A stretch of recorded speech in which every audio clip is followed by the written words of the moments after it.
Most game studios think SEO is something you worry about after launch, which is kind of insane when you think about it. That's like spending 3 years building a game and only at the very end asking, wait, how do players actually find this thing? And here's the scary part. Even studios that think they're doing SEO are quietly failing at it without realizing why. Let me explain what's actually going on. For most studios, SEO means one of three things. You slap some tags on your Steam page, you write one launch blog post, or you kind of just hope the algorithm figures it out. And to be fair, none of that is technically wrong. It's just nowhere near enough. Because SEO isn't a checklist. It's not add keywords and ship. SEO is about how players search, not how you describe your game. And that disconnect is where most studios disappear. Now, games are actually uniquely bad at SEO by default. Not because the games are bad though, but because studios and players speak completely different languages. Studios love buzzwords like immersive, narrative driven, Souls-like inspired, emotionally rich experience. Players don't search like that. Players search things like games like Hades, but co-op, best roguelikes with controller support, short story games I can finish in one weekend. Do you see the gap? That gap between studio language and player intent is where SEO lives, and most studios never step into it. Most studios optimize for who they are. SEO works when you optimize for what someone wants. Nobody is searching for your studio name yet. Nobody is searching for your game title before they know it exists. They're searching for a feeling, a comparison, a specific experience, or a problem to solve. SEO isn't about saying, here's what our game is. It's about answering, why would this person with this taste be searching right now?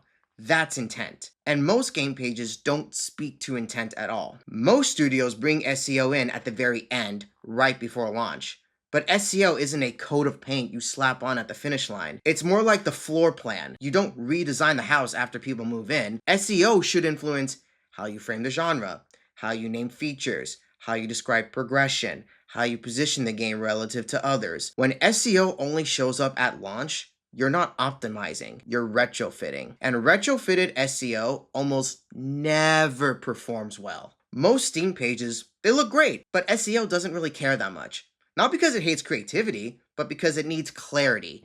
A lot of game pages don't clearly say what the game is similar to. They don't mention how long it takes to finish the game. They don't answer obvious comparison questions. They don't use language players actually search. You can still sound human and still have a personality, but the information has to be findable.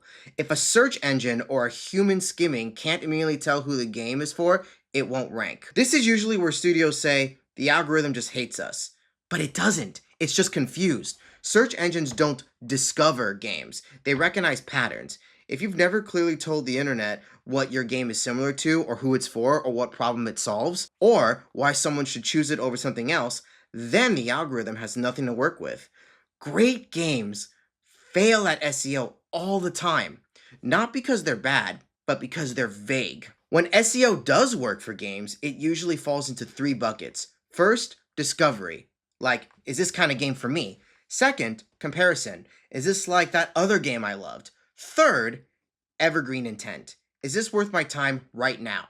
When your Steam page, website, and content consistently answer those questions, SEO starts working with you instead of against you. And here's the cool part. Small studios benefit more from SEO than big ones because you don't need hype if you have clarity. The biggest SEO launch isn't launch week. It's the 2 years after launch. When recommendations slow down, algorithms stop pushing, people are still searching, and your game just doesn't show up. SEO is how games stay discoverable long after the hype is gone. Ignoring it shortens your game's entire lifespan. So, how do you fix this without becoming an SEO nerd? The good news is you don't need to become an SEO expert. You just need to stop being invisible. Use player language, not studio language. Clearly state what your game is similar to, and answer real search questions early. Treat discoverability as part of design, not an afterthought. That alone puts you ahead of most studios. Most studios don't fail at SEO because they're bad at it.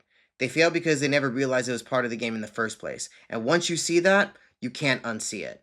Thank you very much for watching. If you want to see more content like this related to my career, because this is what I'm very passionate about. I'm passionate about this industry. Leave a like, comment, and subscribe. And don't forget to ring the bell so you don't miss any of my videos going forward. I'd love to hear your thoughts or even constructive criticism, things I could do better. I know this is my first time doing stuff like this, but I can't wait to do more.